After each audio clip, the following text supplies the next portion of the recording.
और उनकी विचारधारा, उनकी सोच दुनिया के प्रति, देश के प्रति, सारी चीज़ों को महत्वपूर्ण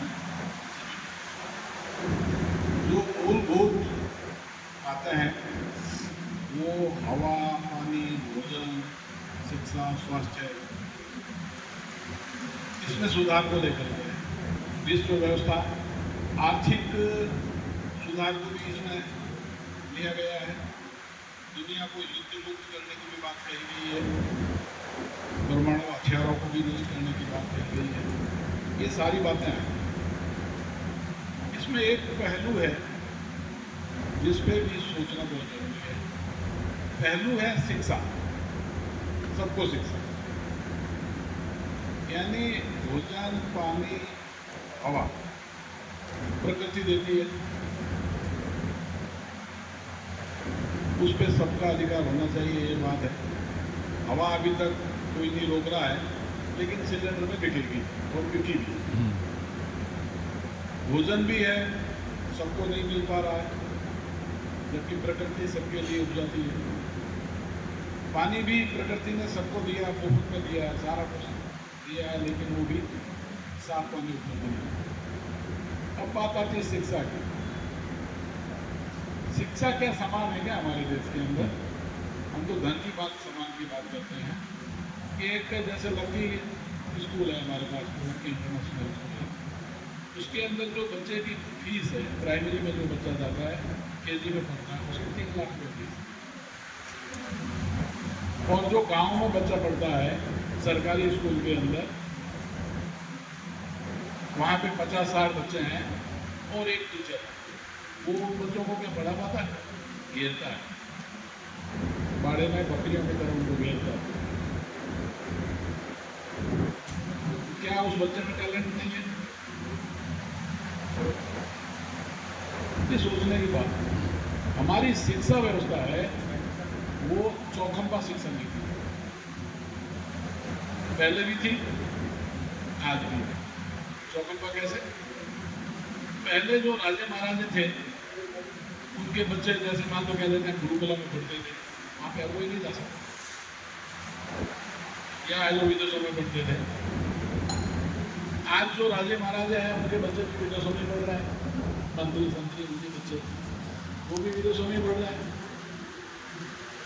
आप और हमारे बच्चे तो नहीं जाते। दूसरी श्रेणी जो धंधा सेट है, विदेशों में तो नहीं भेज पाते, लेकिन उनके लिए दून कॉलेज है या लकी कॉलेज है, लकी इस तरीके की कॉलेज है। सर एक बच्चे की 3 लाख रुपये फीस है। इतनी फीस होने की वजह से हमारी जनसंख्या गड़बड़ा रही है। आप सोचोगे इसका क्या लेन देना?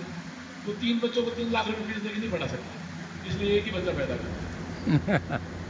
अगर 2.1% ग्रोथ रेट नहीं रही ना भारत की, वहाँ आंध्रा की हो गई 1.58, वहाँ आंध्रा के अंदर 30-40 हज़ार रुपये दे रहे हैं तीसरा बच्चा पैदा करने के लिए। हम ये सोचते हैं कि जनसंख्या बढ़ेगी दुनिया की। 2000 शिक्षा की जो व्यवस्था है, यानी लोगों ने अध्ययन किए हैं, 2080 में जनसंख्या जो आज है उससे कई गुना कम हो जाएगी, बढ़ेगी नहीं। जो गलतफहमी है वो हटाओ, बच्चे ही पैदा नहीं करेंगे, कहाँ से पढ़ाएंगे, कहाँ से? शिक्षा इतनी महंगी है, वो उसका मेन कारण है बच्चे कब पैदा करो। मैं ये नहीं कह रहा हूँ बहुत ज़्यादा करो, लेकिन माँ बाप इसलिए नहीं चाहते कि करो। तो जो शिक्षा है, मेरा ये सोच है कि एक समान शिक्षा होनी चाहिए। हर गांव के अंदर जो नवोदय स्कूल है, केवी है, उस स्तर की स्कूल होनी चाहिए। कोई भी प्राइवेट स्कूल नहीं होनी चाहिए, कोई भी प्राइवेट स्कूल नहीं होनी चाहिए, होनी ही नहीं चाहिए। कोचिंग सेंटर होने ही नहीं चाहिए। आज कोचिंग सेंटर की वजह से ये सारे बच्चे मर रहे हैं। जो माँ बाप गरीब है वो भी कोचिंग सेंटर के अंदर पढ़ाने के लिए भेज रहा है, अगर नहीं पढ़ाने भेज रहा है तो उस बच्चे का होता ही नहीं।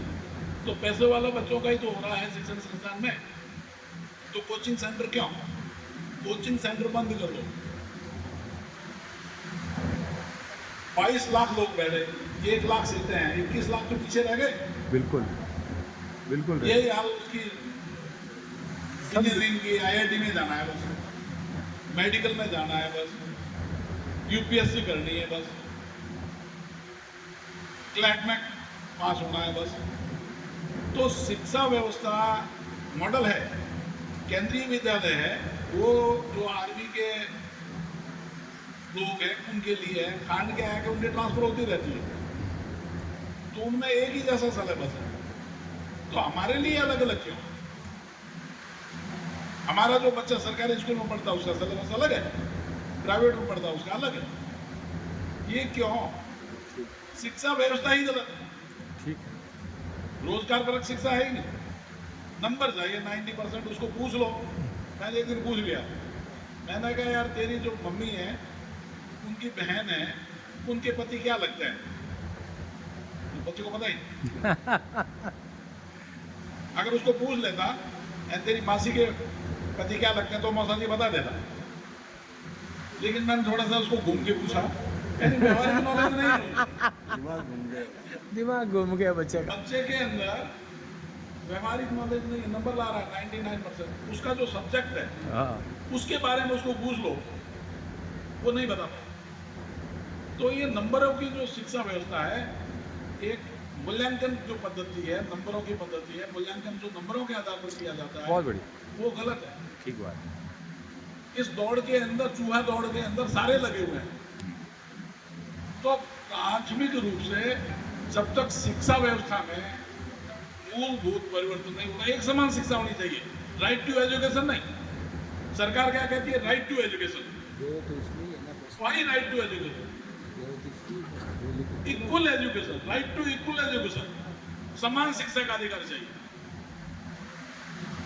शिक्षा का अधिकार है। वहां पे गरीब बच्चे होकर तुम लाओ, हम भर्ती कर देंगे, 4 बच्चे भर्ती कर देंगे, 25% भर्ती कर देंगे, उसके बाद में कुछ नहीं, बाकी बच्चे भेड़ों की तरह पड़े, मिड डे मील खाए और रोए। क्यों ये अलग अलग शिक्षा व्यवस्था है, क्यों है? इसके बारे में बोलना जरूरी है। अगर नहीं बोलेंगे तो बाकी चीजें तो बहुत बड़ी बड़ी है, बहुत बड़ी बड़ी है। हमारा आपका बच्चा गांव के अंदर जो बच्चा जा रहा है स्कूल के अंदर, उसके साथ में बहुत बुरी स्थिति है उसकी। देश के अंदर शिक्षा व्यवस्था आज गर्त में गई हुई है। तो हमारे को सराफ साहब की चोरी है, सराफ साहब ने भी कहा शिक्षा, उसके ऊपर हमें बात करना जरूरी है। अगर हम उसके ऊपर बात नहीं करेंगे और ये जो असमान शिक्षा है अगर बनी रही, तो गरीब का बच्चा कभी भी अच्छी जगह नहीं जा पाएगा। हमें तो एक समान शिक्षा कर दो, मैंने कई जगह भी कहा, एक इक्वल शिक्षा कर दो, आरक्षण बंद कर दो, आरक्षण जरूरत नहीं, एक समान शिक्षा करो। ठीक बात। एक बच्चा जो गांव में पढ़ रहा है और एक वहां ऊपर पढ़ रहा है, गांव के अंदर मैंने स्कूलों का सर्वे किया, स्थिति क्या है पता है आपको? गांव के अंदर लड़के प्राइवेट स्कूल में पढ़ रहे हैं, उसी घर में लड़की सरकारी स्कूल में पढ़ रही है। ये फर्क है। आप गांव में जाके देख लो कि लड़की को तो पढ़ाना है, अरे भाई सरकारी स्कूल में भेजना। वो औरत कह रही है आदमी को कि तेरे में मेरा बच्चा है, तेरे को यानी प्राइवेट स्कूल में पढ़ाने की हिम्मत नहीं है, पढ़ा है इसको। उनको कहते हैं सरकारी स्कूल में भेजो, तो कहते हैं प्राइवेट स्कूल में पढ़ाए। वहाँ भले ही वो अनपढ़ टीचर है, अनपढ़ इस मायने में, वहाँ पे नाम तो बीएड वाले का जयनारायण, मैंने बीएड कर रखी है, लेकिन पढ़ा रहा है कोई और। सही है। लेकिन उनका नाम तो जो शिक्षा चौखंबा शिक्षा नीति कह रहा था मैं, अगर इंग्लिश नाम लिखा हुआ है ना स्कूल का, पिंग पोंग, तो जो हमारे सरकारी कर्मचारी है वहाँ उन बच्चों को भेजते हैं, कांड वही है, अफोर्ड कर पाते हैं। सेकंड एंड थर्ड और फोर्थ वो जो सरकारी भाड़े हैं गाँवों के अंदर घेर रहे हैं। आज भी पेड़ों के नीचे, हम भी पेड़ों के नीचे पड़े, जौगा खाता हमारे जौगा कहीं में है बन रहा, सिर्फ जिम जाता आज भी गाँवों के अंदर ये स्थिति है। उस टाइम में इतना शिक्षा के अंदर भेदभाव नहीं था, प्राइवेट स्कूल नहीं थी, तो जो प्राइवेट स्कूलें नहीं थी वहाँ पे अगर 60-70% नंबर लेके आता था ना, वो टॉप था।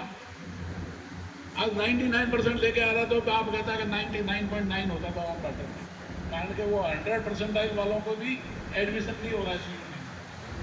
जिनके 100 में से 100 नंबर है उनके काम के वहाँ पर भी ज़्यादा हो गया, 100% आने वाले ज़्यादा होगा। तो ये जो मूल्यांकन सब अब आपको बोलना है ये गलत है, तो आप बोलो। और इसमें शुरू हाँ। करना नहीं खराब छाप रहे मैं सभी से अनुरोध करूँगा कि NSCPM के अंदर प्रोग्राम में ये शिक्षा का है, उस पर चर्चा करो, उसकी मांग करो। देश के अंदर पहला एक कदम तो उठाओ कि शिक्षा एक समान करो, एक जैसी करो। ये मांग करना बहुत जरूरी है। धन्यवाद, आपने मुझे मौका दिया। धन्यवाद।